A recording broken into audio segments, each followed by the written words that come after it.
It is April 30, 2024. This is session 15 between the MCEA and the Martin County School Board. And let's get some introductions. Don Calderon, Director of Risk Management and Employee Benefits. Jeff Raymond, Director of Recruitment and Retention. Mark Collins, Coordinator of Martin County Schools. Lisa Estevez, Assistant Superintendent, Student Support Services. Pat Holtz, MCEA. Susan Rayo, MCEA. Kimberly Love, MCEA. Ariane Deneen, MCEA. Lonnie Barch, MCEA. Matt Theobald, President, MCEA. Gary Simmons, Chief Negotiator, FEA for MCEA. Dan Goristiaga, MCEA. Sherry Richardson, Coordinator, Professional Standards. Julie Sessa, Assistant Superintendent of Human Resources for the district. And Michael Spellman, Chief Negotiator.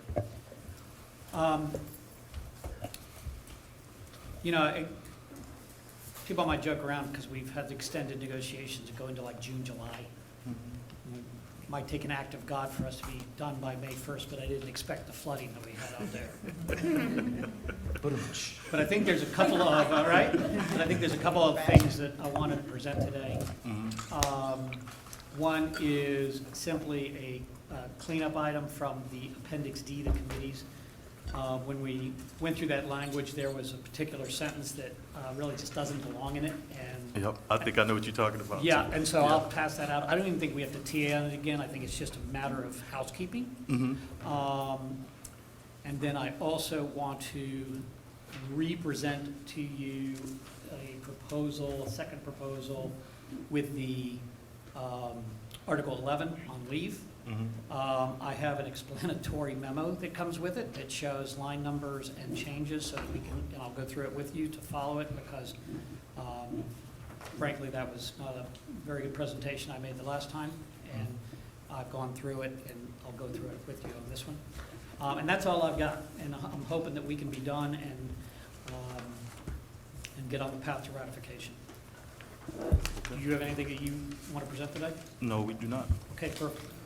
So if we can get that, we can really get all three of them passed out if you want. Yep.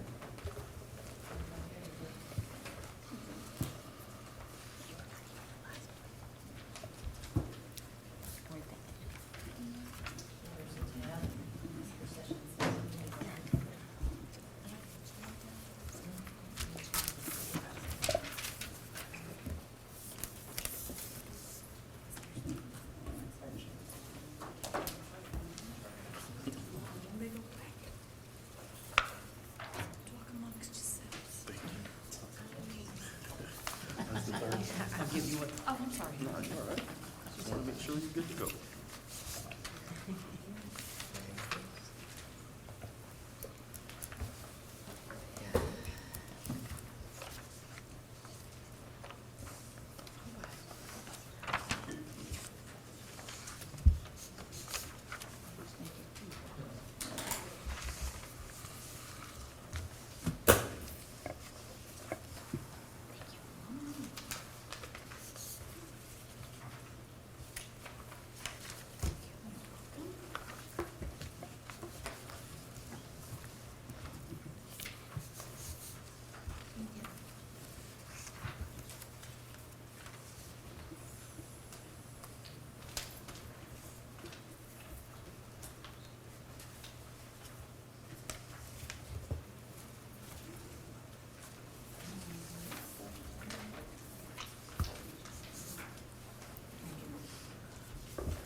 So Gary, it applies to Appendix D.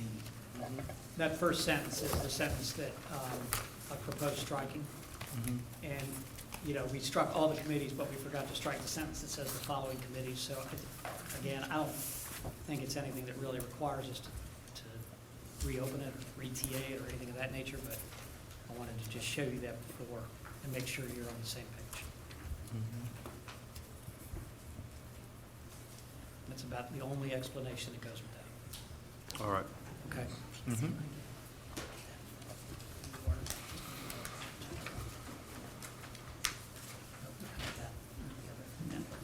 Okay, so the leave article, what I want to do is walk through it with you. And you should have a memo that goes through this, but, so line 5, we struck sickness or death because this is all under sick leave, and it doesn't need to say it twice. Line 6, we just basically continue the sentence, combine those two sentences by putting "and thereafter" and taking the hence he, she is.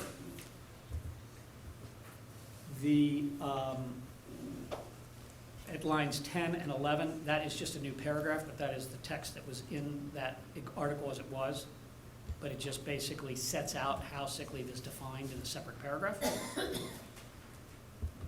That's the same language. And then getting down to line 25, if there's, at any point, if you want me to stop, just let me know, but I'm just going to continue. Sure, Okay. thank you. When you get down to line 25, this is new language. And this discusses an employee that's absent in excess of 5 consecutive days shall be required to provide verification of illness through a note from a doctor or a healthcare provider. And I think or healthcare professional, I guess, I have. So that can be a nurse, it can be teledoc, it can be what have you. And then there is also provision about the misuse of sick leave suspected. There can be an investigation. This language is language that became a part of the AFSCME contract this time around. There is language that is similar to it in the personal leave section as well. And there is a section, if you go down to line 46 from the existing language, that when an employee returns to work, they're going to have to provide this same verification. I'm sorry, it's not there. Hold on.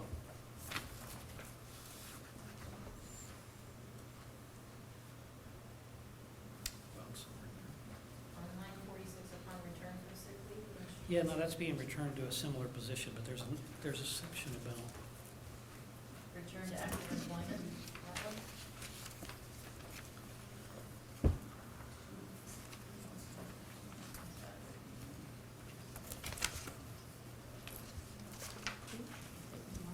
where is the, Is that one that's in personal leave? And then give me a second. Mm-hmm. Yeah, it's on line 90. I'm sorry. So that's existing language about when somebody returns from leave, they have to have the verification. Right. This is before they return. Mhm. Now, in most cases, we kind of try to play this out from a practical standpoint, and in most cases, somebody who's going to be out for more than 3 days would be eligible for FMLA and would probably be going through that process anyway with verification.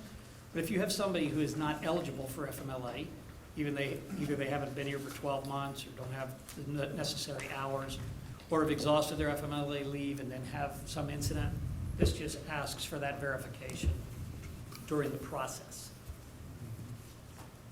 So that is new language that is between lines 25 and 30. The rest of it is moved, basically. So lines 32 through 34 were part of what is at 66 through 68, but is only for sick leave. So 66 through 68 had sick leave or personal business. And so now that sentence, those two sentences, are up in the sick leave provision, which is under letter A. And then it is also going to be in 69 through 71 for personal leave. Say that last part one more time. Yeah, so that sentence, those two sentences, an employee planning to use, Mm-hmm. right, for sick leave, it's been moved up to lines 32 through 34. Mm-hmm. And then in lines 69 through 71, it's repeated, but only for personal leave, Got you. okay? Mm-hmm. 35 through 51 are just moved. They're moved out of personal leave up to sick leave because they deal with sick leave. And what you'll see from the chart is that they were in lines 72 through 89. They've been moved and the numbers have been removed, the paragraph numbers, since it doesn't apply to that section, Right. right? Then in line 53, personal leave has now been designated with a capital B, and since A is sick leave, B is now personal leave. Line 54 is simply a language cleanup. Line 61, I've deleted the reference to section A1 since there is no 1 anymore, it's just section A. Line 65, there's an addition of a comma. I already explained to you about lines 69 through 71. Right. And then the last changes are just format changes, and they deal with from lines 140 and then through 142, 146, and 148. That is just a continuation of professional leave. I don't know why there was a different letter designated, but it seems that if you go to line 95, that's where it starts extended professional leave. That's letter D. And then it starts with numbers, right, 1 through 7. And then on the next page, 8 through 10. So this just takes what I think was misclassified as letter D about professional leave days, and certainly, and just changes it to paragraph number 11. So it's just reformatting, basically.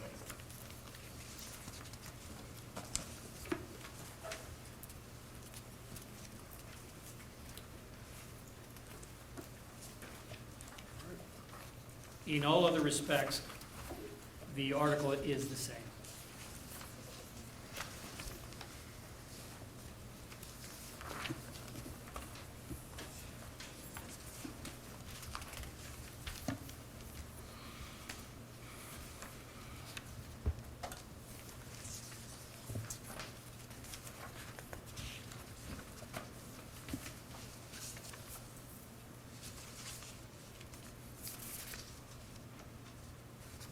All right.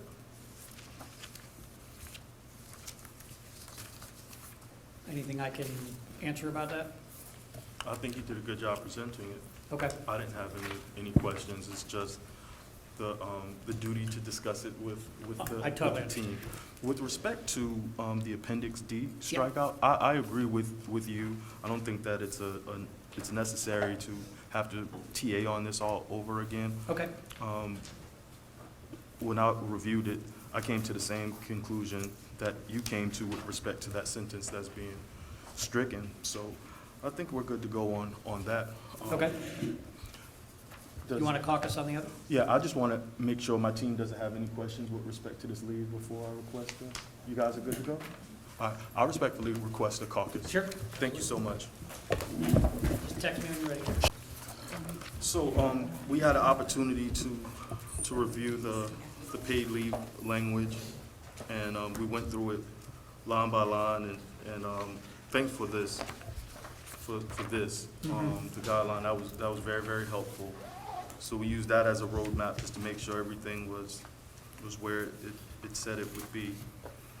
We confirmed all of the strikeouts that are in green is, replaced in red as new language, so there's no loss in any of the language that's stricken in green with the new proposed version. A lot of it was just cleanup, so I think that this is something that we'd be able to tentatively agree to. Okay, great. All right, so then we'll sign. TA? Yep. Perfect. And just for recap purposes, we are final on the decision that Appendix D doesn't need to be, That's great. okay, Yep, that's fine. thank you.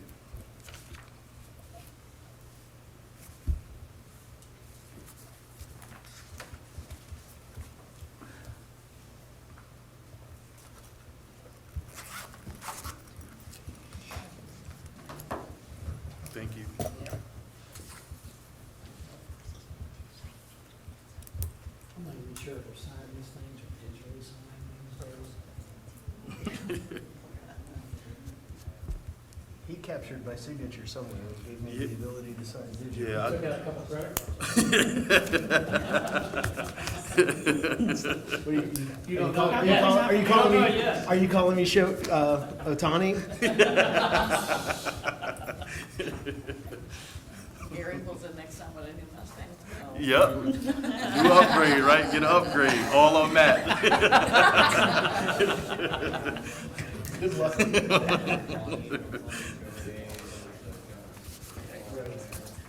Yep. So once we get this signed by the superintendent, scan it, give it to you. Sounds good. So, so that's it. So let's talk about logistics for ratification. You know, the drop dead date seems to be May 23. The board has a meeting on May 21. We want to put it on the agenda to be ratified. Do y'all think you'll be able to have the vote by then? Yeah, because tomorrow marks May 1st, right? Yeah, Yeah, I think that's a reasonable timeline. okay. Great. Our ratification expert, she nodded her head yes. Okay, okay.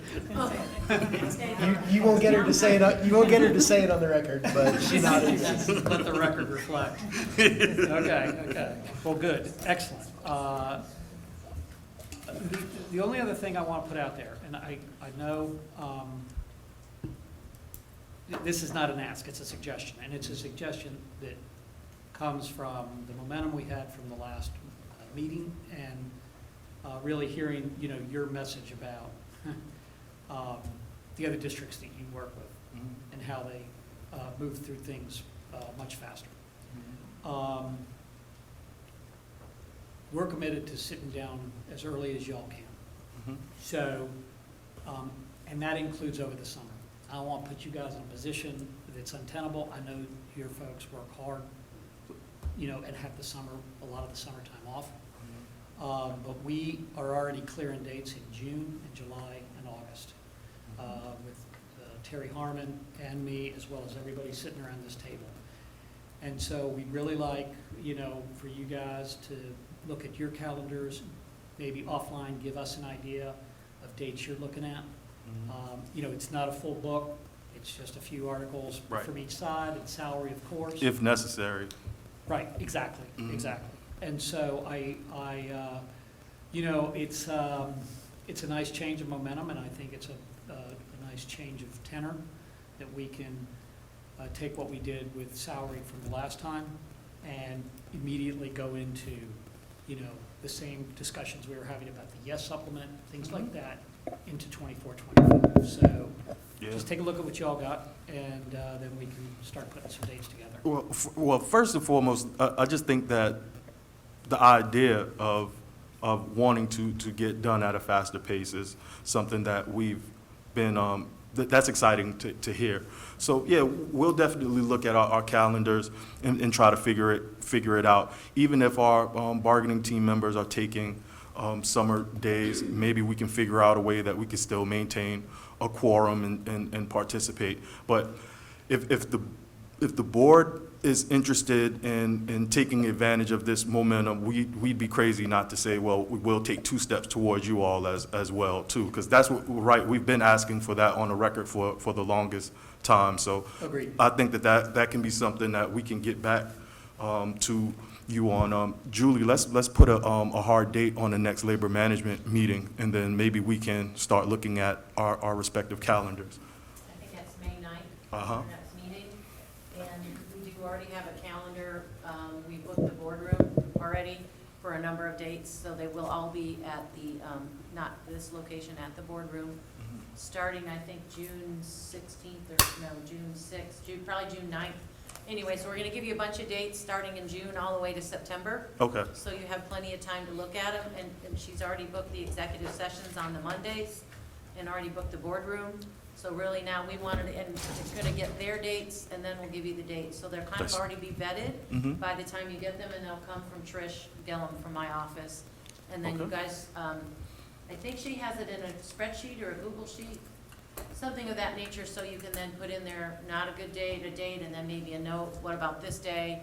Okay. Because if we can go back and forth, a little bit of communication on that one document. If you want it Google, I know we've done that before, or you're now Microsoft. I've been there, so you guys are right along with me. I know, so I we're might, gonna I might can try. show you a couple things on that. Will you? Okay, so we're gonna do it on Microsoft because we have to do it anyway. Yeah, so. I I've been have them learning. all, so whichever format you decide upon, I'll be able to accommodate. Okay, terrific. So Thank you we've so much. got the ball rolling on that fairly far in the last 2 days, so Mhm. wonderful. That's exciting. It is, Yeah, it it really is. So maybe by labor relations, if we can get it out to you tomorrow, the next day, that you will have the ability to get back to us with at least dates in June and July, and if that's palatable to your team. Mm-hmm. Yep, That's good. sounds good. All right. I don't think we have anything else to do. All right, Fantastic. thanks so much. Thank you.